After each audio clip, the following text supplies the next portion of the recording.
자, 아까 125페이지에서 박스까지 봤고요. 동그라미 3번에 가보시면 전속인데도 공개를 못하는 경우가 있어요. 어떤 경우냐면 첫 줄에 나와 있습니다만은 고객분이 공개하지 말아달라고 하면 공개하면 안 되는 거예요. 그러면 고객분이 공개하지 마십시오. 그러면 안 되는데, 그건 좀 상상이 힘들잖아요.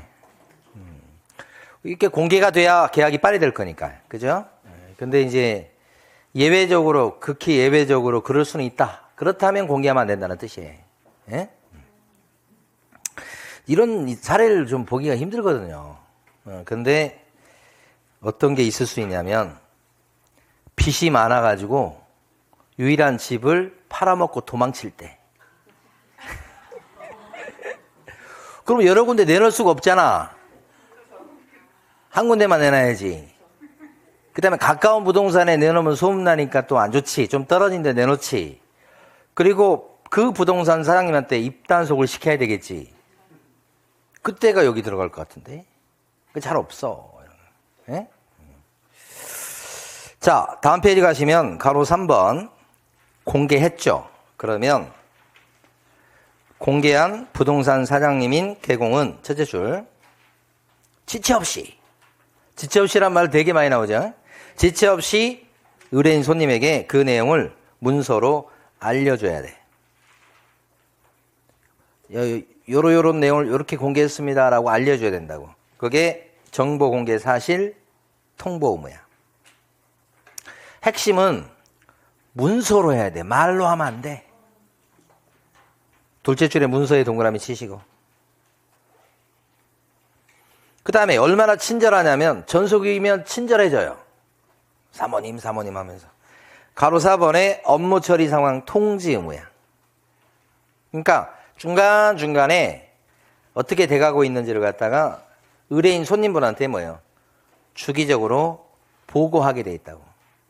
그래서 첫 줄 보면 의뢰인에게 계약 체결하고 나서 2주일이 넘어가기 전에 최소한 한 번 이상은 처리 상황을 문서로 통지해라. 이때도 뭐로 통지해요? 문서로 통지해요. 문서. 여기도 문서. 이걸 잘 물어봐요. 문서. 그러니까 전속은 말 나오면 틀려요. 전속 중개 계약도 문서로. 업무 처리 상황 통지도 문서로. 정보 공개 사실 통보도 문서로. 예? 그렇게. 자, 그 다음에 이제 권리. 이거 하고 다음으로 가면 되겠어요. 예? 전속을 하면 이제 앞으로 바뀔 것 같기도 해요. 그리고 내놔도 너무 여러 군데 내놓지 않다고. 한 몇 군데 내놓고 끝. 보통 그렇게 되지.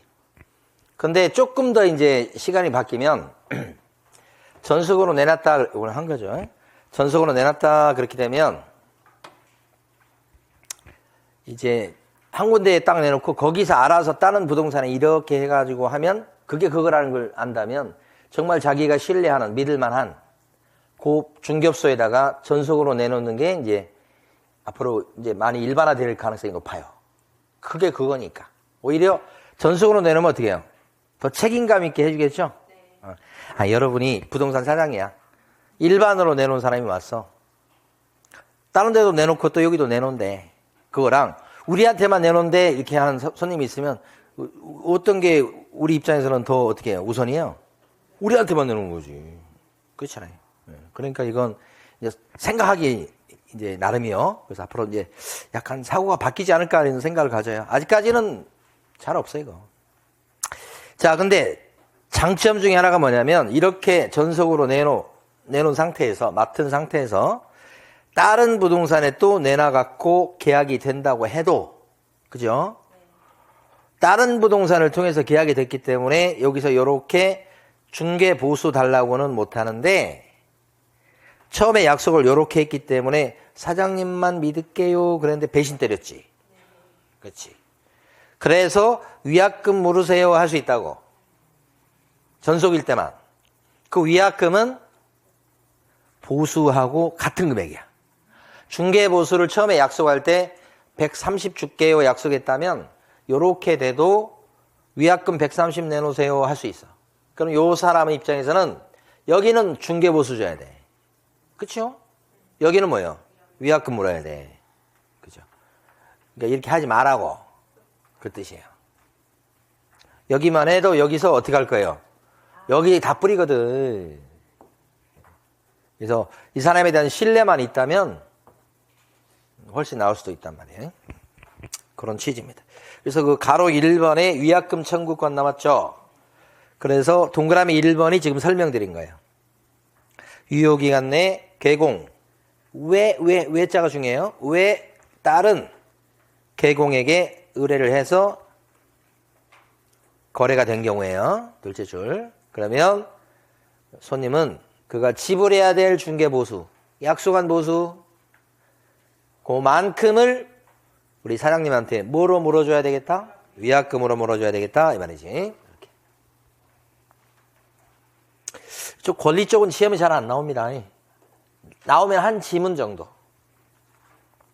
근데 이해하는 게 그렇게 쉬운 건 아니에요. 자, 이제 하시다 보면 이렇게 맡아가지고 소개시켰는데, 그죠? 빼고 자기들끼리 거래하는 케이스를 반드시 만나게 돼 있어요. 여러분들이 일하다 보면. 나는 해준다고 했는데 연락이 없어. 나중에 알고 보니까 둘이 한 거야. 이런 케이스. 몇 가지 케이스, 황당한 케이스 중에 이것도 들어가요. 둘이 한 거야, 둘이. 다른 부동산 끼지 않고. 그 황당한 케이스 두 번째는 뭐냐? 이거 소개시켰어. 그런데 다른 부동산에서 이렇게 하게 만든 거야. 여기는 팔면 되니까 우리 부동산이든 딴 부동산이든 뭔 상관이야. 근데 이쪽 사람은 딴 부동산, 여기 병이라고 할게요. 아니구나. 정이라고 할게요. 이 정도 개공이야. 다른 부동산 통해서 이렇게 계약을 한 거야.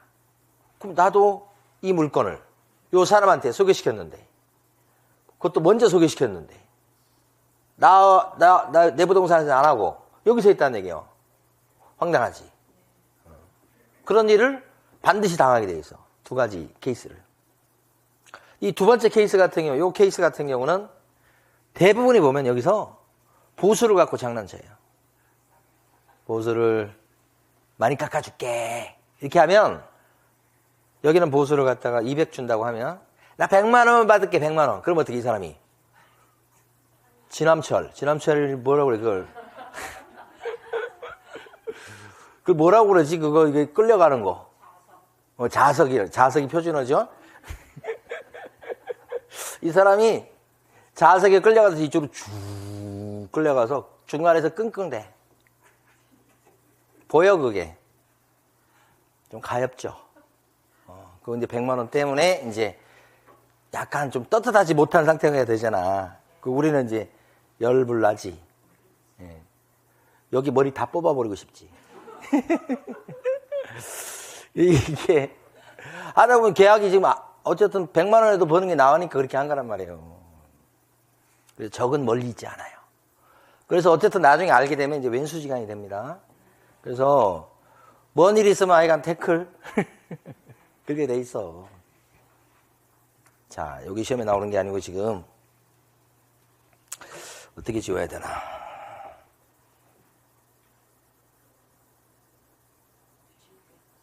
아니야, 지우개 아니야, 이건. 요거.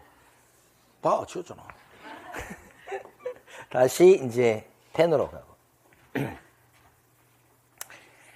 여기서 이제 특별히 요건 전속으로 맡은 거야. 아까하고 달라? 펜이 없어졌어? 전속으로 맡았을 때, 이번에는. 전속으로 맡은 상태인데 소개시켜줬더니 보수기가 아까운지 빼고 자기들끼리. 이랬을 때 전속으로 맡은 사장님은 중개 보수를 달라고는 할 수 없으나 자기들끼리 했으니까 보여준 것만 가지고 역할이 있다 보기 힘들어요. 여기 조금 어려워요. 보여준 것만 갖고 좀 약하다 보는 거예요. 그래서 보수를 받을 수 없을지라도 어떻게 된 거예요?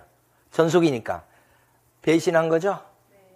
전속으로 맡겼는데 그 위약금 물으라고 할 수 있다. 위약금은 얼마? 보수만큼. 약속한 보수만큼 이렇게 된 거죠. 그러니까 이 사람은 자기가 소개시켜서 자기 소개로 계약이 되면 보수. 자기 빼고 이렇게 하면 뭐예요? 위약금.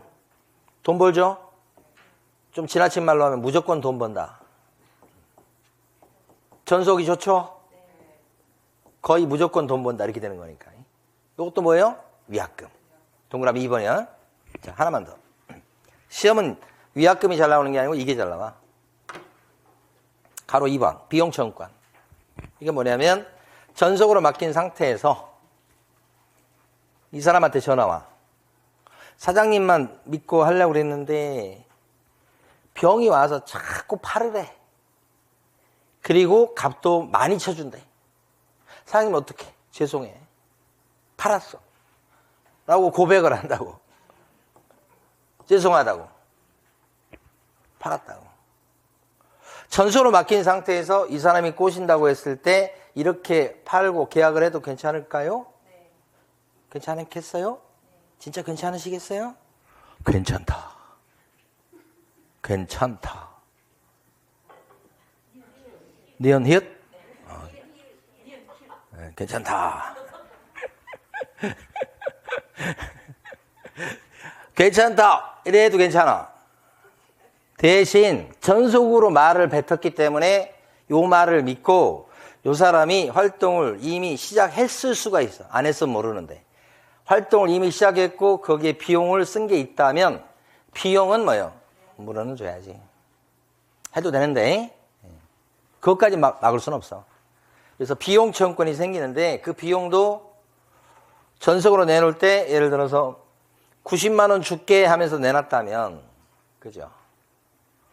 나중에 이렇게 됐을 때 위약금 내놓으시오 할 수 있는데 그 위약금 내놓으시오는 못하고 이때는 비용 달라고 할 수 있는데 나중에 비용 얼마 썼어? 이렇게 물어보니까 이 사람이 비용 200 썼지? 이렇게 되면 어떻게 돼? 200을 물어주라고 한다면 말이 안 되는 거잖아요. 그래서 그때는 중개보수가 90으로 약속된 거라면 그게 요거의 50%가 상한선이야. 그러니까 비용을 갖다 얼마 썼든지 상관없이 요 50%를 일단 넘으면 안 돼. 그러니까 지금 비용을 얼마 썼다고요? 70을 썼다고 해봐. 그럼 얼마 주고 땡? 요거 절반. 45만 원 주고 땡. 10만 원 썼으면 10만 원 주고 끝! 이렇게 된다고. 이거 썼는데 45만 원 주는 건 아니고, 요거 모르고, 요거. 그래서 요걸 무조건 50%를 비용으로 청구할 수 있는 게 아니고, 50% 뭐예요? 요게 형광펜이요. 범, 위, 내. 그 동그라미 1번 제목에 이렇게 돼 있잖아요. 50%에 해당하는 금액의 범위에서 무조건 50%가 아니고 범위예요. 범위. 이하라고. 오케이. 됐어요. 넘어가시겠습니다. 거래정보망으로 갑니다. 131페이지 빨리 가보세요.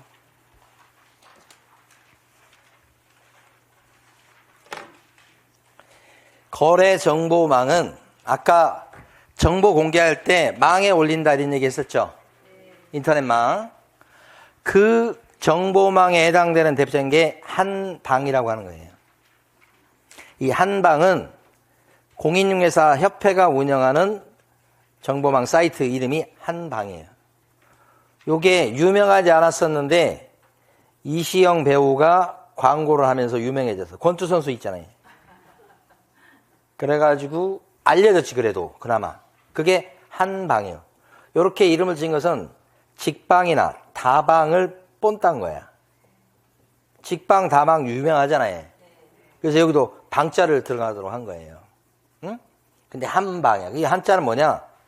협회 이름이, 정식 이름이 한국 공인 중개사협회예요. 거기서 한자가 들어간 거야. 한국 공인중개사협회의 요 방자 돌림으로 방을 딴 거지. 그러면서 약간 중의적인 성격을 갖고 있어. 부동산은 뭐예요? 한방이다. 한방. 그죠? 부동산 한방이다. 이런 말도 있고, 그래가지고, 이름은 잘 지었어. 저희도 여기 깔아져 있어. 이용 잘 안 해요. 우리 이거 말고 스파이더라는 게 있어. 스파이더. 영어로는 못 쓰겠어. 너무 철자가 어려워서. 스파이더맨 있잖아. 거미. 가수가 생각나려고 그러네. 거미. 그 정보망 사이트 이름이 스파이더라는 게 있어. 우리는 스파이더를 써. 요건 사설 정보망이야. 사설. 근데 요건 지역적, 그 지역에 있는 중개업소 사장님들이 쓰는 거야. 우리 지역에서는 이걸 쓴다고. 이걸 이용해야지만 우리 지역에서 공동중개가 쉬워. 이건 사설 정보망. 이게 뭐예요? 원래 여기 한방은 국토교통부 장관이 지정을 한 거야. 그런데 요거 스파이더는 지정이 없어. 그래서 사설이야. 우리도 이거 정보 이용료 내면서 쓰잖아, 이게. 근데 이걸 안 쓰면 중개를 못 해. 그러니까 이걸 쓰지, 여기 가입돼 있어요, 우리도. 깔려 있어요. 이걸 잘 이용 안 하지. 맨날 아침에 켜놓는 거 이걸 켜놓는단 말이에요. 네? 그 지역에 있는 중개업소 사장님들이 이용하는 망이니까. 그러면 거래 정보망에서 얘는 안 들어가요. 충격적이죠. 얘는 안 들어가고 얘만 얘기하는 거예요. 왜요? 정보망은 누가 지정을 한 것이니까. 그치. 이건 지정 안 받은 거예요. 그 다음에 여기 드나들면서 물건 올리고 물건 검색하고 이렇게 이용할 텐데 이거 전부 다 부동산 사장들만 들여다봐야 돼. 그래서 그 첫 줄에 보시면 국토교통부 장관은 개업 공인중개사 제목만 보시면 될 것 같아. 가로 1번 제목에 뭐라고 돼 있어? 개공 상호간에 물건 올리고 검색하고 이런 식으로. 그 다음에 가로 2번 뭐가 필요해? 국토교통부 장관의 지정이 필요하죠. 두 가지를 갖췄을 때가 뭐예요? 거래 정보망이라고 부른다. 그러니까 약간 현실하고 좀 다른 거죠. 자, 그러면 가로 네모 2번, 큰 2번. 여기 거래 정보망이 거래 정보망으로 지정받으려면 5가지 조건을 갖춰야 돼요. 근데 이 그림은 뭐냐면 잠깐 이해를 하셔야 돼. 요 망이 있죠. 그러면 요 을이라는 부동산 사장이 정한테 아파트 팔아주세요. 이렇게 이제 부탁을 받아. 1번. 이 순서를 물어본 적이 있었어요. 그러면 이 사장님은 망에다가 올려놔. 이렇게. 그럼 다른 쪽에서는 이제 사달라는, 아파트 사달라는 손님이 또 있겠지. 다른 부동산에. 매수에. 그래서 이 사장님이 자기가 회원으로 돼 있는 사이트 한 방에 들어가서 물건을 찾아봐. 이 사람이 원하는 물건을 지역, 금액, 그죠? 그 다음에 이제 뭐 평형 이런 거 맞춰갖고 찾아보니까 있어. 그러면 이 사장은 손님한테 어떻게 해요? 검색해서 해봤더니 있습니다. 한 2개 정도 찾았습니다. 라고 물건을 소개해. 그럼 여기서 이제 마음에 드는 것을 얘기하겠지. 그럼 2개 다 봅시다. 라고 한다든지. 하나는 안 되고 하나만 봅시다. 이렇게 한다든지. 이렇게 할 거예요. 그러면 그 물건 올린 쪽 부동산 사장한테 또 뭐예요? 우리 손님 있다고 하는 게 손님 있다고. 그러면 여기는 어떻게 해? 자기 매물 주인한테 손님이 나타났다. 얘기하겠죠. 요새는 매수하는 손님들이 잘 없어갖고 물건 내놓은 사람이 그 부동산에서 저 집 좀 본자 합니다. 그러면 특히 막 팔고 싶은 생각이 막 올라간 사람들 있잖아요. 그 사람들은 막 난리야, 난리. 막. 전화 문자 몇 번씩 오고 부동산 거기 뭐야 이거 우리 그 실장님 업무폰에다가 하트 보내고 그랬어, 어제. 그래서 오늘 집 보여줘. 오늘 집 보여준다고 그러니까 그 물건 물건 내놓은 그 아파트 소유자가 막 뭐 시간 막 해보고 하트 보내고 문자도 몇 개씩 보냈대 그냥. 그만큼 애타는 거지. 근데 그런 액션을 보이잖아요. 그러면 약점 잡히는 거예요. 그죠? 예. 설사 그렇더라도 약간 의연한 척 해야지. 근데 막 이렇게 해버리면 우리 부동산 쪽에서도 뭔 일이 딱 발생하면 이쪽이 양보해 주겠구나. 그렇게 생각을 한다고. 그러니까 약간 좀 의연할 필요가 있지. 보러 오는 사람 하나도 없어도 그동안 몇 집이나 보고 갔다고 막 이렇게 뻥을 치고. 그게 협상의 기술이요. 그게. 자기 거 다 오픈하고 뭐 자기가 약자가 되는 거예요, 약자가. 응? 뭐 그것만 그래요? 다 똑같아요, 세상의 원리가. 응? 우리 둘째 놈하고도 이제 그런 밀당을 할 때 그런 그거 원리를 갖고 해야지. 너무 약자 취급을 아빠가 뭐든지 다 해줄 거야 막 이렇게 하면 이놈이 아빠를 우습게 알아요. 그래서 그런 사랑도 듬뿍 있는 걸 보여주는 척 하면서도 약간 또 좀 하여간 그래. 아침에 자고 있는데 막 나가면서 깨워가지고 아빠 노트북 안 쓰면 내가 좀 가져가도 돼 그러더라고. 그래서 아빠 쓸 건데 이렇게 하고 나서 그래 그러면 너 꼭 필요해? 그러면 그래 그러면 그거 가져가 이렇게. 예. 처음부터 무조건 가져가 이렇게 하면 어떻게 돼? 안 되지. 너무 쉽게 또 생각한다고. 아빠는 뭐든지 내가 하면 다 해주는 사람이야 이렇게 생각하면 안 된다. 하여간 그렇고 뭐 하다 이렇게 왔어. 그래가지고 손님이 나타났다 그러니까 어떻게 집 좀 보자입니다. 언제 봅시다. 약속 잡아서 오늘처럼 토요일 날 이렇게 이제 움직이는 경우가 되게 많아요. 그래서 이제 집을 보여주죠. 그래서 조건이 맞으면 이제 계약 날짜를 잡는 거지. 예, 이렇게 순서. 근데 정보망을 이용했을 때 제일 중요한 건 뭐냐? 이게 끝이 아니에요. 끝이 아니고 어떻게 되냐면 여기 계약이 됐다는 걸, 전세가 나갔다는 걸, 매매가 됐다는 사실을 어떻게 해요? 요 사업자 있죠? 정보망을 운영하는 사람을 거래정보 사업자라고 그래요. 그 사업자한테 어떻게 해요? 알려줘야 돼. 이게 마지막이야. 그래서 요 물건을 어떻게 해야 되겠어요? 삭제해야 되겠지, 이제. 계약이 됐으니까. 그죠? 거기가 마지막이야, 9번이. 아시겠죠? 우리 교재는 요 그림을 안 실어놨습니다만 한번 이해를 하시면 될 것 같고요. 그 다음에 시험에 잘 나오는 게 지정 요건이야. 갑자기 또 뭐가 기억나려고 그러나이? 지정 받을 때 필요한 요건이 다음 페이지 나와 있죠?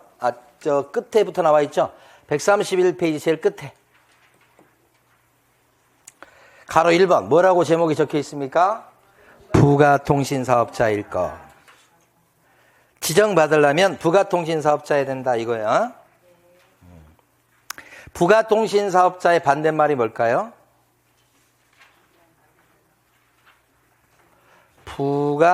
송신사업자인데 부가통신사업자고 반대말은 기간이에요. 기간. 기간. 어떻게 미국에서 살다 온 저보다 이렇게 한글을 잘 모르세요?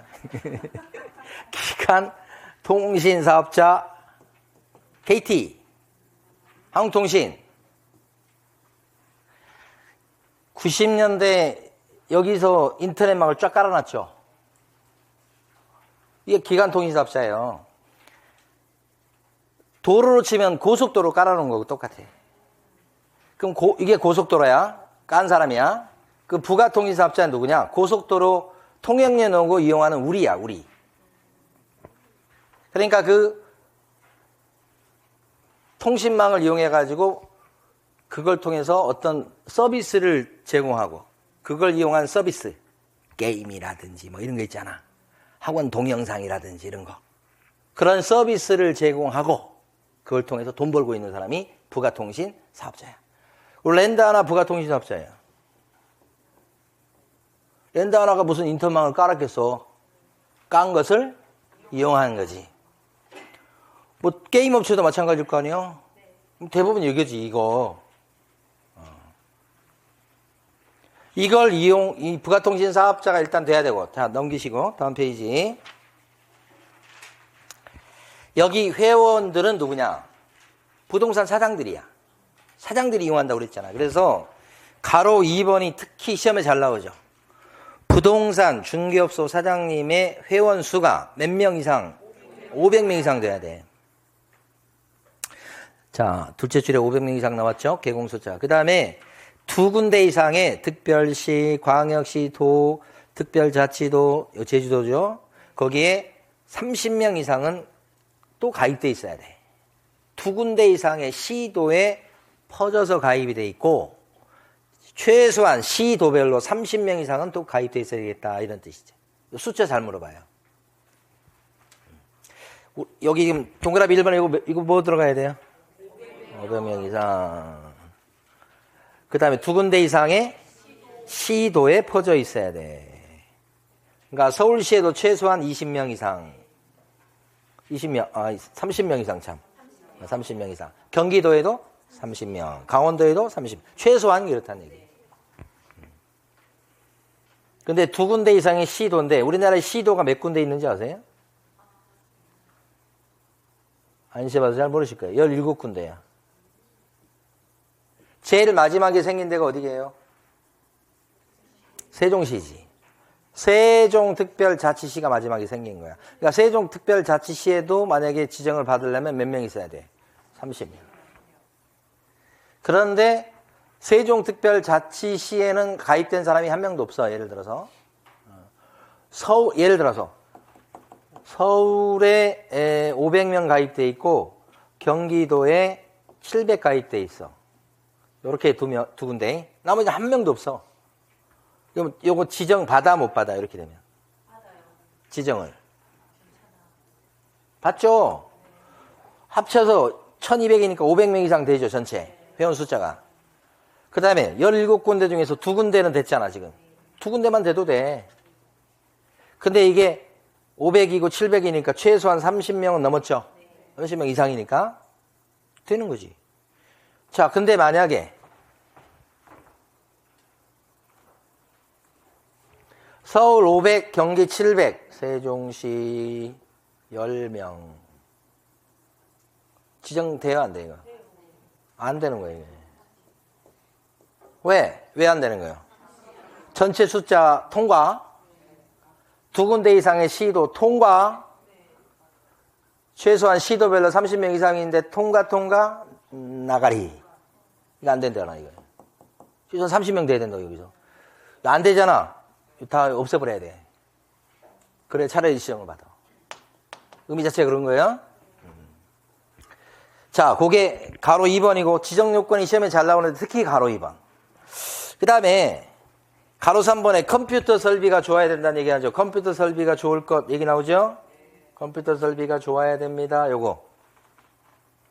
이건 컴퓨터의 성능을 얘기하는 거예요. 성능. 처리 속도. 속도가 느려버리게 되면 한번 들어가가지고 이렇게 한번 검색하려고 그랬더니 그냥 계속 버퍼링이 뜨면서 그냥 검색도 안 되고 다시 나갔다 들어가려고 했더니 들어가지지도 않고 이래갖고는 이용 못하겠죠. 그래서 이게 컴퓨터의 서버 용량이, 성능이 좋아야 된다는 거야. 구체적으로는 둘째 줄에 보시면 국토교통부 장관이 정하는 용량과 성능을 갖춘 컴퓨터 설비를 확보해야 되겠다가 둘째 줄에 나오죠. 그러니까 이 용량이나 성능은 구체적으로 누가 정한다고요? 국장이 정하는 용량이 될 것이다. 그래야 지정받는다 이 말이에요. 그 다음에 가로 4번에 공인중개사가 최소한 직원 중에 몇 명 이상? 한 명 이상. 부가통신사업인데 부동산과 관련된 부가통신사업이어서 그런 거예요. 그 다음에 정보처리 기사가 최소한 한 명 이상 있어야 되겠다. 이게 정보처리 기사가 필요한 이유는 부가통신 서비스를 제공하기 때문에 그러는 거예요. 그래서 기사 자격증 소지자 한 명 이상. 이렇게. 근데 주의할 것은 이 4번, 5번은 밑에 두 개는 직원 중에 그런 사람이 있어야 된다는 거예요. 또는 높은 임원 중에 이런 사람이 있어야 된다는 뜻이고 1번하고는 달라요. 1번은 뭐예요?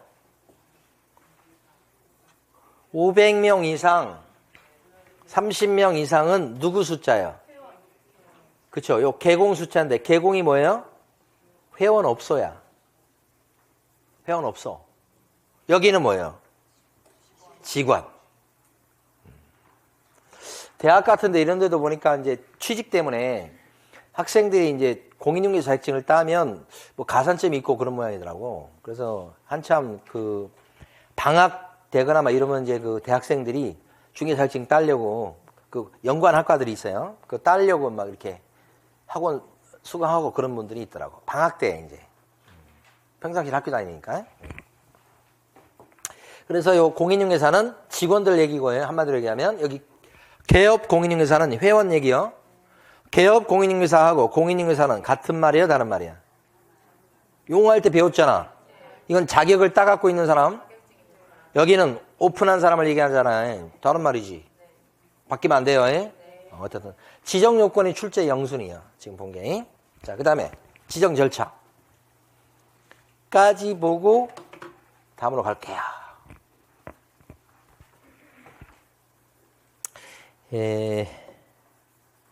봐봐요. 이 지정을 받아야 거래정보망을 운영할 수 있고 사업자가 되는 거예요. 그때 제일 밑에 가시면 박스 있죠. 자, 지정받겠다고 신청을 합니다. 제일 밑에 박스 있죠. 그때 지정받겠다고 신청은 어디에다 합니까? 누구한테 합니까? 누가 지정을 해주는 사람이요? 시도이사예요? 등록관청도 아니고 국장이죠? 그러니까 국장한테 신청하는 거예요. 자, 그럴 때 수수료 내느냐? 아니야. 공짜야, 공짜. 그런데 서류는 들고 와야 돼. 5가지지. 5가지가 뭘까요? 아까 지정 요건이 몇 가지? 암기 안 했지만 지정 요건이 몇 가지? 5가지였어요. 그러니까 서류도 5개야. 돈은 안 내는데 신청을 하죠. 그러면 지정을 시켜줘. 누가? 국장이. 이게 요건, 서류가 맞으면 그렇다는 얘기입니다. 그때 심사기간이 며칠이에요? 30일이다. 지금 제일 밑에 박스 보고 있어요? 그러면 지정을 딱 받는 순간에 벌써 말이야, 지정 있게 되면 거래정보망을 운영할 수 있는 사업자가 이미 된 거예요. 지정이 있으니까. 그렇지만 바로 설치 운영을 못하고 뭐 해야 되느냐? 정보망을 운영할 때 자기 내부적인 어떤 지침, 내부적인 정관 뭐 이런 게 필요해요. 그걸 운영 규정이라고 그래. 운영할 때 자기들이 만들어 놓은 뭐 내부 매뉴얼 같은 거예요. 법 같은 거예요. 그걸 운영 뭐라고 불러요? 규정. 그러니까 사업자가 됐다고 바로 설치 운영이 되는 게 아니고 약관 만들어야 돼. 이거 약관이에요, 약관. 내부 약관. 이걸 만들어야 돼. 요것은 누가 만들죠? 사업자가 스스로 만들어, 자기가. 근데 사업자가 이 약관을 만들면 정보 이용료 같은 거, 정보 이용료를 안 내면 어떻게 하겠다는 거, 그거 가지고 사고 나면 어떻게 책임지겠다는 거, 그런 거잖아. 그러면 이건 사업자가 스스로 만들기 때문에 약관 운영 규정은 사업자한테 유리하게 만들어질 가능성이 높죠. 그래서 예, 승인을 받도록 해. 허락을 받도록 한다고. 누구의 허락을 맡을까? 국장의 승인을 받도록 한다. 이거지. 언제까지? 3개월 이내. 약관 만들 때 좀 시간이 필요하나 봐요. 3개월 내 승인 이렇게 된 거죠. 그럼 약관 만들고 드디어 뭐요? 설치 운영. 마지막이 일 시작 이렇게 되시면 돼. 그런데 이제 법에서 요구하는 건 설치 운영과 관련해서 법에서 요구하는 건 뭐냐면 여기서 지정받은 사업자는 이때부터 1년 안에 1년 이내에 설치 운영하게 돼 있어. 근데 언제부터 1년을 따지냐면 여기서부터 따져. 사업자 된 날부터 1년 안에 설치 운영하시오. 안 하면 이제 지정 없어져 버려요. 그래서 4단계. 그러면 여기서 이제 가장 핵심이 뭐냐? 핵심이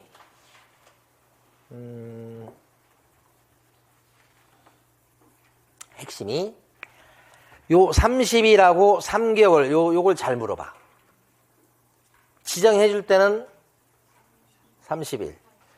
운영규정 승인해 줄 때는 3개월 이렇게 되는 거지. 그죠? 그죠? 저걸 잘 물어보고 30일 3개월 두 개 바꿔서. 또 한 가지는 이 운영 규정은 사업자로 지정받기 전에 만들겠어요? 지정받은 뒤에 만들겠어요? 지정받은 뒤에 만든 거 대번에 알겠죠? 그림을 그려놔서 그렇고 그림을 보고 여러분이 답하니까 그러는 거예요. 지정받고 나서 이거 만드는 거예요. 그래서 가장 핵심은 지정받으려고 서류 내라고 그랬잖아. 서류가 뭔지는 우리 아직 뭐 안 봤지만 아까 지정 요건하고 관련돼 있다고 돼 있죠. 그러니까 어쨌거나 지정받으려고 내는 서류에 운영규정 들어갈까 안 들어갈까? 안 들어가겠죠. 왜요? 언제 만드니까요? 받은 뒤에. 그래서 서류에 얘가 안 들어간다고 하는 게 탑이야, 탑. 그 다음에 30일 3개월 이거. 자, 정리해보고 다음으로 넘어갈게요. 자, 오른쪽 페이지 133페이지 밑에 박스가 있죠. 박스 보시면 서류가 있어. 서류와 관련해서 2번에 보시면 어쩌고저쩌고 얘기하면서 둘째 줄 끝부분에 2번의 둘째 줄입니다. 끝에 등록증 4번을 밑줄 긋고 형광펜이야. 끝에 등록증 4번. 이거 왜 내라고 그럴까요? 지정 요건 중에서. 지정 요건 가봐. 이렇게. 1번 때문이지. 회원이 개공이죠? 개공이 진짜 가입했는가 뭘로 확인해? 요 개공에. 등록증 복사본. 3번.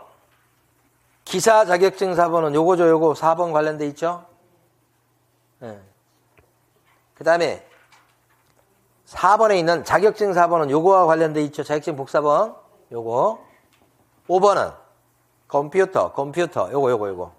요거 입증하는 서류죠? 성능 좋은 컴퓨터. 6번은 이거죠. 이거. 부가통신 사업자. 부가통신 사업 신고서 복사본. 그러니까 이걸 입증하는 서류죠.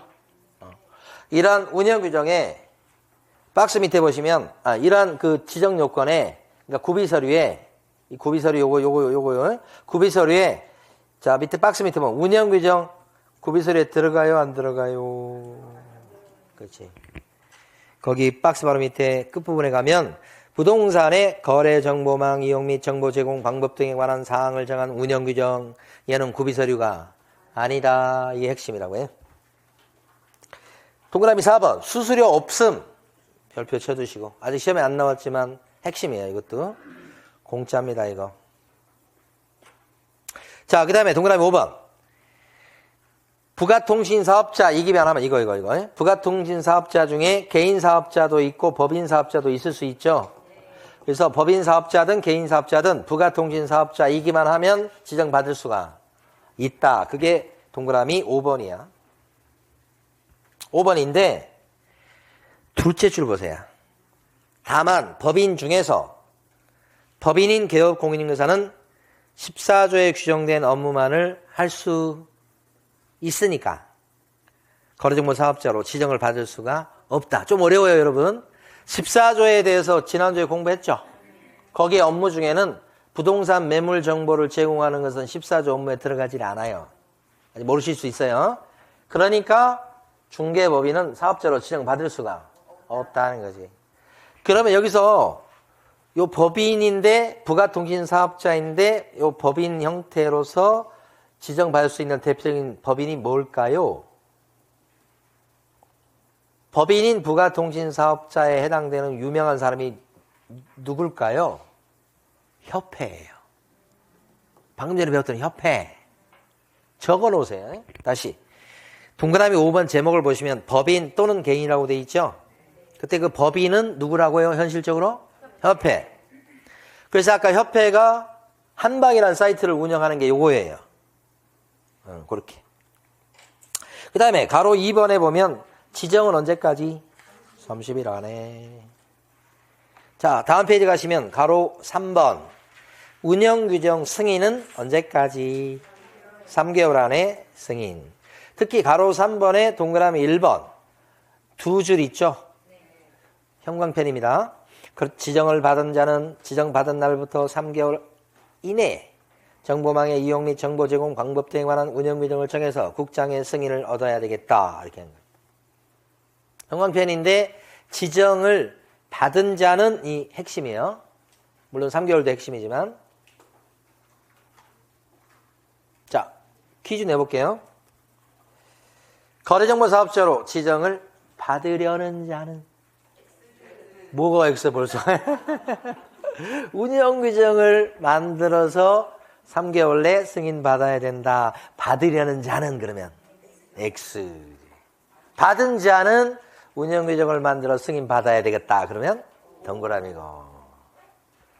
무척 어려운 거죠. 그러니까 어디가 중요한 거야? 받은 자. 이렇게. 3개월도 중요하지만 가로 4번 의무. 설치 운영하는 거 마지막이지. 거기까지 보도록 하죠. 자, 그 다음에 이제 저 뒤로 갑니다. 137페이지 넘어가서 139페이지 가시면 설명 의무가 있습니다. 큰일 났어. 오늘 진도를 못 나갈 것 같아. 자, 확인 설명 의무 보시겠습니다. 139페이지. 사실 여기서부터가 훨씬 더 중요한 건데.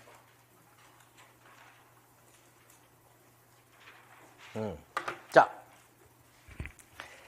우리 부동산에서 하는 일 중에 핵심적 내용은 물건에 대해서 조사해가지고 손님분한테 설명해 주는 거예요. 이게 설명 의무야. 팔아달라고 했으니까 이런 물건이 나왔습니다라고 설명해 주는 거. 이렇게 설명하려면 이 물건을 여기서 어떻게 해야 돼요? 알아봐야 되겠죠. 조사하겠죠. 이렇게 확인 설명. 자, 그러면 139페이지 보시면 요걸 먼저 보고 볼게요. 내용은 어렵지 않아요. 자, 설명 누가 해야 될까요? 그러면 여러분들은 부동산 사장이 해주잖아, 보통. 여기가 있어요, 설명 의무가. 근데 현실적으로 가게 되면 우리 실장님이 어떻게 대출이 있어요, 없어요, 뭐 임대사업자 돼 있어요, 안 돼 있어요, 막 그런 거 설명해 주잖아. 그건 의무가 아니고 그냥 해줄 수 있는 일이어서 해주는 거예요. 그러니까 소속 공인중개사는 설명할 의무가, 여기 핵심이요. 의무가 있다 없다? 없어. 근데 설명해 줄 수는 있어. 중개보조원은 어떨까? 설명할 의무도 없고 할 수도 없고 해서도 안 돼. 이렇게 된 거지. 그죠? 이게 뭐하고 원리가 똑같냐면 여러분, 지난주에 공부했던 거 저는 기억나는데, 광고 성명을 명시할 의무 있었죠. 명시할 때 누구의 성명을 명시해야 돼? 의무. 누구의 성명? 개공. 그러면 소공의 성명은 명시할 의무가 없어. 근데 명시할 수는 있고, 보조는 명시할 의무도 없고 명시할 수도 없고 명시해서도 안 된다. 똑같잖아. 그러니까 암기하는 거 아니죠, 그냥. 근데 착각하시면 안 될 게 의무는 없어요. 살짝 본 거예요, 살짝. 막 이거예요, 이거 아니고 살짝. 자, 중요한 건 색깔 칠해진 게 보통 중요해. 언제 설명해야 돼? 계약이 체결된 때 아니면 체결되기 전. 그렇지. 그러니까 도장 찍기 전에 설명해야지. 이거 뭐라고 해야 돼? 이게 뭐라고 써야 되나? 중개가 완성되기 전. 중개 완성이 일단 뭔데? 얘가 뭔데? 계약 체결이야. 잔금이 아니에요. 자, 계약이 체결되기 전에 설명해야 돼. 요거 중요해, 요거. 시험에는 많이 나오는 건 아닌데 나오면 되게 어려운 거예요. 그래서 여러분들은 가로 2번 보세요. 139페이지 가로 2번에 보면 첫 줄에 중개 의뢰받은 경우에는 중개 완성되기 전에 중개 대상물에 대한 매물 정보를 확인 설명해야 되겠다. 완성되기 전, 여기 핵심이지. 계약이 체결된 때 그러시면 안 돼. 그거. 가로 2번 중요하고. 그 다음에 무엇을 설명하느냐? 설명사항이 밑에 보시니까 엄청 많이 나왔죠. 1번부터 막 9번까지 있어. 아니야. 뒤에 가면 12번까지 있잖아. 핵심 중에 핵심이야. 자, 여기 내용 중에 요것은 나오면 좀 어려워서 그렇지. 근데 어쨌든 하여간 조금 중요해야 되는데, 밑에 나와 있는 얘는 뭘 설명하냐 있잖아요. 얘는 얼만큼 중요하냐면, 위에 거하고는 비교가 안 돼버리고, 암기까지 하셔야 되고, 계속 봐야 돼. 9가지라고 써져 있지만, 사실은 이제, 임대차 같은 경우에 늘어가지고, 지금 몇 가지가 추가됐어요. 이따 나오지만, 12번까지 있죠? 12번까지 있으니까, 아이고, 몇 가지가 더 추가됐는지 모르겠네. 3개? 4개? 3개? 네. 사실은 4개, 4개. 왜 중간에 뭐 하나 있어? 3-3의 2가 있잖아. 3의 2 엄청 중요하다. 3의 2 보면 뭐라고 돼 있어? 관리비 금액과 산출내용. 이건 뭐 으뜸이야, 으뜸. 관리비 얼마? 관리비 얼마 나왔지? 이런 거. 그러니까 광고 올리거나 이거 할 때도 보면 이제 그 공동중개 같은 경우에 이거 조금 조율할 필요가 있어요. 관리비 얼마라고 이제 얘기해 줄지. 아시겠어요? 관리비가 예민한 문제예요. 근데 관리비를 정확히 산출하기 힘들잖아. 들쑥날쑥이잖아. 근데 너무 차이가 나버리면 나중에 트집 잡힌다고. 그리고 관리비가 너무 비싸게 광고를 하거나 또 얘기해준다. 그렇게 되면 광고할 때 문제가 되는데 비싸게 광고를 한다. 관리비가 많이 나온 것처럼 광고하면 좋을 게 없잖아 또. 그러면 싸게 얼마 안 나온 것처럼 광고하면 좋지. 근데 나중에 그거 트집 잡힐 수 있다고. 그래서 이게 진퇴양난이야. 그래서 그 3-2, 3의 2가 중요하고 다음에 가시면 10, 11, 12. 그래서 4가지라고 말씀드린 거예요. 3의 2하고 10, 11, 12. 3의 2하고. 그러면 여기 4가지거든. 이 4가지는 형광펜을 칠해 놓으시는데 번호만 형광펜 칠하는 거예요. 3의 2, 9, 10. 3의 2, 10. 9가 아니고 10, 11, 12. 이렇게 3가지. 그럼 다 4가지죠? 번호만 형광펜 칠하시라고. 다시 3의 2, 10, 11, 12. 이 형광펜 칠한 것은 주택 임대차일 때만 설명사항이에요. 주택 뭐요?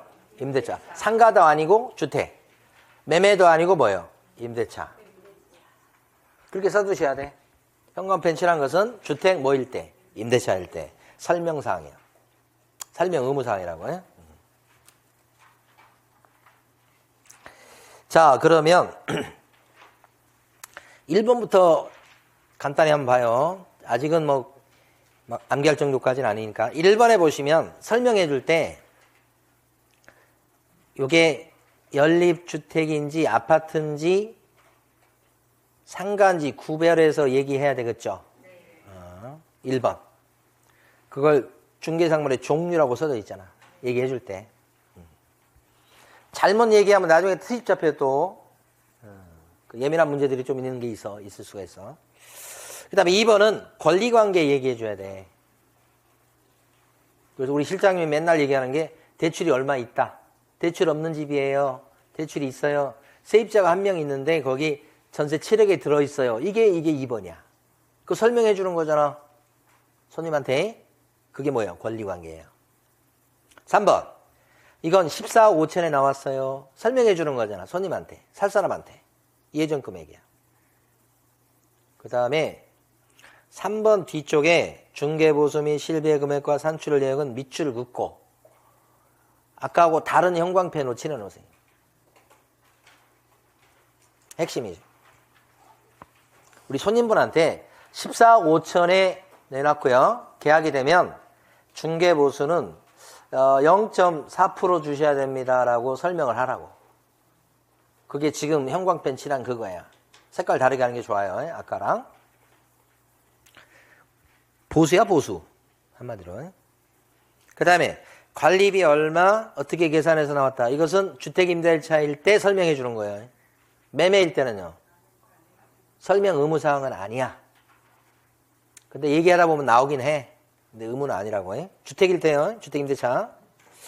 그 다음에 4번은 밑줄 그을 건 아니고 공법상 규제니까 용도지역이 뭐다라는 거 얘기해 준다는 거고. 5번은 아까도 열공급 방식 얘기했습니다만은 개별 난방인지 지역 난방인지 뭐 이런 거, 중앙 공급식인지 뭐 이런 거 있잖아요. 그거 설명해 주는 게 5번이야.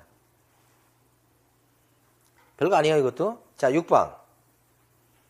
도배 이번에 새로 했다고 막 그렇게 얘기하잖아. 그런 게 이제 확인 설명이에요. 도배 새로 해가지고 뭐 할 것도 없다고 막 얘기하고 뭐 이런 거. 그 다음에 7번. 거기 보니까 정말 조용하다고 막 얘기해주고, 소음도 없고, 살기 좋다고 막 얘기해주는 거. 7번. 그 다음에 8번. 여기 바로 그냥 5분도 안 된 거리에 지하철이 있다고 막 얘기해주는 거. 그게 몇 번? 8번. 그리고 아파트 단지 안에 초등학교 있다고. 이게 거리가 진짜 많이 느끼는 게 뭐냐면, 초등학생들 같은 경우는 단지가 바로 옆에 붙어 있는 단지야.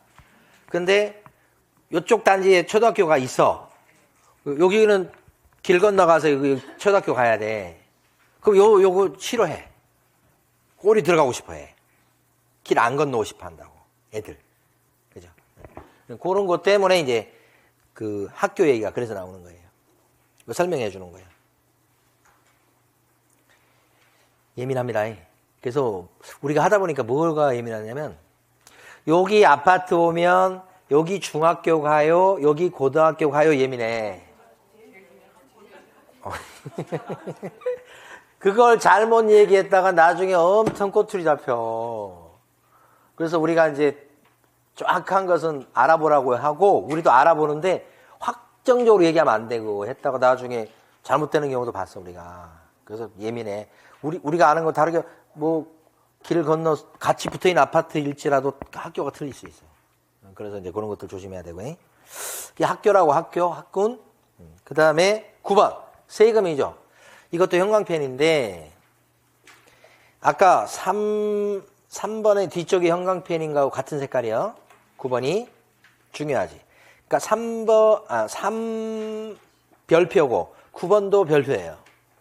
근데 3번은 뒤쪽이 별표인 거예요. 그러니까. 그 다음에 9번도 별표인데, 권리를 취득함에 따라 부담할 조세의 종류와 세율이. 취득세 얘기해 주라고요. 취득세, 오피스텔이어서 취득세 4.6%입니다. 라고 얘기해 주라고요. 시험에서 중요한 건 3번하고 9번이라고 해요. 나머지는 들러리에 불과하다고 해요. 그러면 약간 복습을 해봐요. 복습. 아까 정보 공개할 내용하고 이거 되게 많이 유사하거든. 그 정보 공개할 내용, 전속일 때 정보 공개할 내용에 조세 있었어요? 없었단 말이에요. 정보 공개할 내용에서 보수 있었나요? 보수, 복비? 없었거든. 그래서 그 두 개가 중요한 거예요. 그래서 앞으로 공부를 할 때 그 두 개 차이점을 잘 물어볼 텐데, 이 두 개가 차이 나는 거 일단. 그 다음에 뒤로 넘어가시면 10번, 11번, 12번은 주택 임대차일 때 설명사항이에요. 주택 임대차. 그래서 자, 여기까지 보고 쉬도록 하겠습니다. 10번에 보면 주택임대차보호법 아직 안 배웠잖아요. 제3조의 7에 따른 임대인의 정보 제시 의무 이렇게 돼 있죠. 임대인이 정보를 제시할 의무가 있는 경우가 있어요. 그 다음에 8조에 따른 보증금 중 일정에게 보호에 관한 사항 이렇게 돼 있어요. 우리 이제 임대인이 어떤 정보를 제시하느냐, 그러면 우리 실제 실무에서 보면 체납된, 국세, 지방세 체납된 거 있을 수 있죠. 체납 정보는 주인이나 볼 수 있는 정보지, 다른 사람 못 보잖아. 기본적으로. 그래서 주인이 뭐예요? 나 세금 체납된 거 없어요. 라고 해서, 자기가 정부24 이런 데 들어가서 아니면 세무서 이런 데 가서 이렇게 띄워오는 서류가 있어. 납세증명서. 그거 흔들어야 돼. 그게 임대인의 정보 제시 의무야. 납세증명서라고 보시면 돼. 납세증명서.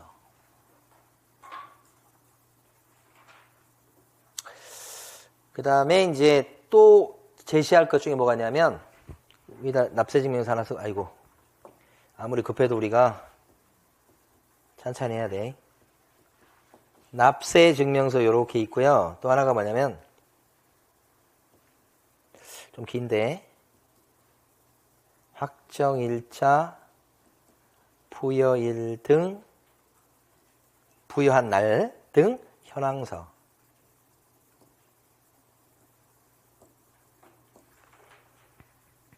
이게 뭐냐면 확정일자, 부여일 등 현황서는 세입자 정보예요. 이 사람이 지금 집을 팔려고 그래요. 근데 그 기존에 세입자가 계속 살고 있는 세입자 있을 거 아니에요. 그 세입자가 있는데 그 사람은 보증금 얼마에 살고 있고 계약기간 언제까지고 확정일자 언제 받았고 그런 정보를 갖다가 이 집을 사는 사람 입장에서 봤을 때는 어떻게 해요? 알아야 될 필요가 있죠. 그리고 집을 매수하지 않고 이번에 이제 임차인으로 들어간 사람이 이제 문제예요. 임차인으로 들어간 사람 입장에서 봤을 때도 기존에 임차인이 있는지 없는지, 보증금 얼마에 살고 있는지 그런 걸 알 필요가 있는 경우가 있겠죠. 이게 필요한 것은 쉽게 얘기하면 우리가 와닿는 것은 다가구 원룸이에요. 실제 이제 경매 사건도 그런 게 있지만 다가구 원룸은 방이 많잖아. 근데 나는 이제 이번에 들어가. 근데 이미 벌써 확정일자 받은 세입자가 잔뜩 있어? 그러면 이제 나중에 이거 잘못되면 내가 맡긴 보증금은 내가 찾아 나올 때 얘네들한테는 밀리잖아. 그럼 잘못하면 내가 이번에 집어넣는 보증금, 그죠? 요거 보증금이 나중에 잘못돼서 경매 배당금 탈 때 나는 못 탈 수도 있고 경매에 따라 탈 수도 있잖아. 그걸 이번에 마지막으로 들어간 내가 어떻게 해요? 계산해 볼 수 있어야 되겠죠? 그 소개하는 부동산 사장님은 뭐예요? 그 조사해서 문제 없다고 확인해 줄 수 있어야 되겠죠? 그럼 누구의 협조가 필요해? 주인. 그래서 다가구 원룸을 상상하시는 게 좋아요, 요건. 주인 보고 떼어라고 그래야 돼. 근데 우리 아파트 같은 경우는 현실적으로 뭐예요? 임대인의 정보 제시 의무가 두 가지인데, 두 개 중에 이건 늘상 우리가 취급해요. 근데 이것은 아파트 같은 경우 필요가 없어. 어떤 경우 필요 있어? 그렇지, 이런 거나. 뭐 단독주택일 때도 필요할 수 있지. 단독주택을 갖다 이렇게 구분해서 세를 놓는다 그러면 그때도 필요할 수 있지. 근데 제일 필요한 건 뭐예요? 다가구 원룸이란 말입니다. 두 가지 서류. 나중에 현장 가시면 여러분들은 이건 늘상 취급해. 엊그제도 마찬가지고 우리 이거 주인 보고 가져오라 그래. 주인한테. 자, 그 다음에 11번에 보면 전입세대 확인서 열람 또는 교부에 관한 사항 이렇게 돼 있죠. 전입세대 확인서는 누가 띌 수 있어? 아니, 시간이 걸리더라도 한번 이해해서 제대로 이해해야 돼. 전입세대 확인서는 원래 거기 주인이나 거기 살고 있는 세입자가 띌 수 있어. 그럼 이번에 계약을 해갖고 들어가려는 세입자는, 아직 도장 안 찍은 세입자는 전입세대 확인서를 못 띄어. 전입세대 확인서는 동사무소에서 띄는 거야. 그럼 세대주 누구, 언제 전입됐고, 이거 기록이 나오는 거예요? 한 페이지짜리예요. 경매할 때도 경매 참여하는 사람은 법에서 예외적으로 경매에 들어갈 사람은 뛸 수 있어. 그러면 공무원이 주소 불러달라고 해서 300원인가 받고 출력을 시켜줘. 그게 전입세대 확인서예요.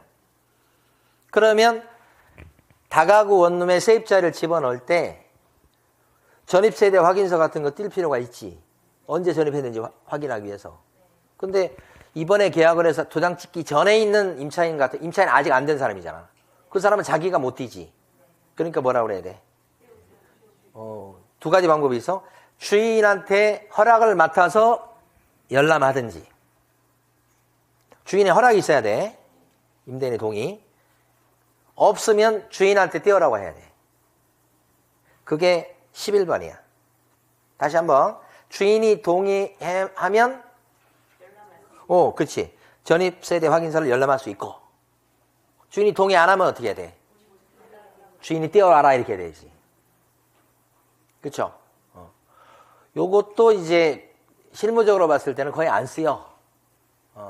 우리 전입세대 확인서인데 전입세대를 아파트에 막 전입세대를 뭐 2개 하고 이런 건 인정 안 하거든. 현실적으로 그래요. 그래서 뭐 별 문제가 없어서 세입자 들어있다 이렇게 하면 그 사람 전입돼 있겠지 이렇게 하고 그냥 진행을 합니다. 그래서 실무적으로 많이 안 쓰인다 하니까 법적으로 그렇다는 얘기요. 자, 그 다음에 12번. 이거 하고 싶다고. 12번이 뭐냐면,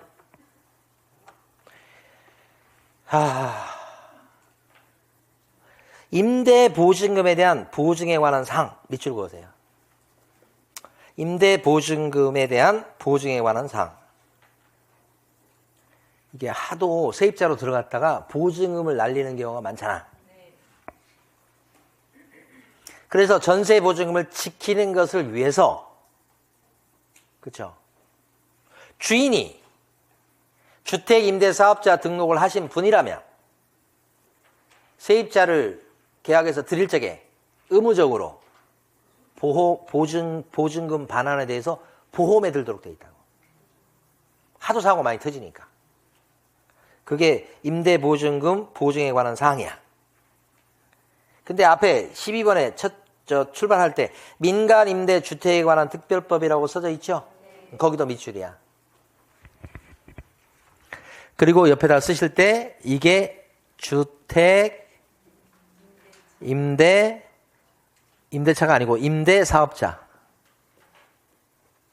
주택임대사업자 등록을 한 경우하고 같은 말이야. 요때 이렇게 되면 민간 임대, 그 법의 이름이 뭐예요? 민간임대 주택에 관한 특별법. 민간임대 주택에 관한, 그렇지, 특별법. 이렇게 되는 거지. 길어요. 이 법이 적용되는 거예요. 주택임대사업자 등록을 하신 분. 주택임대사업자 등록하신 분이 그렇게 많지는 않은데, 하신 분은 이 법이 적용돼. 예. 그러면 이 사람은 이 법이 적용되고, 이 법이 적용됐을 때는 보증금에 대해서 뭐예요? 원칙적으로 보험에 들어서 임차인의 보증금 반환을 확실하게 보장해 주라고 이 법에 써져 있는 거예요. 근데 만약에 봐봐요. 주택임대사업자 등록 안 하신 분이 훨씬 많아. 근데 세를 놨어. 안 하신 분 같은, 색깔 다르게 해볼게. 안 하신 분은, 이거 중개 실무하실 때도 필요해요. 안 하신 분은 그냥 주택임대차 보호법이 적용돼.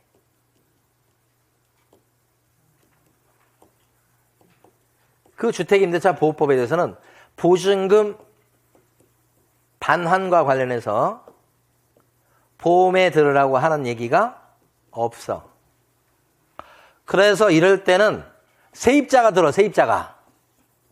자기 보증금에 대해서 보험료를 내가면서 세입자가 보험에 든다고. 주로 주인의 동의를 받아가지고. 이렇게 하고. 주택임대사업자 등록이 되신 분은 이 법에 따라서 의무적으로 들어야 되고. 근데 뭐 빚이 전혀 없거나 그럴 때는 면제되는 경우가 있어요. 요 두 가지로 나눌 수 있어야 돼.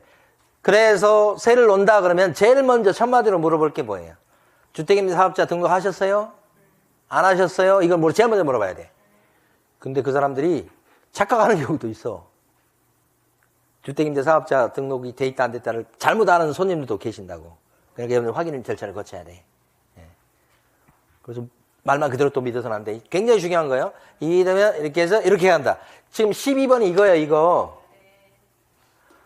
요 주인분이 이렇게 설명하라는 거예요. 주인분이 주택임대사업자 등록하신 분이어서 민간임대주택에 관한 특별법에 따라서 보증금에 대해서 보험에 들어놓으셔요. 걱정하지 마세요. 이렇게 얘기해 주라고. 이게 몇 번? 12번.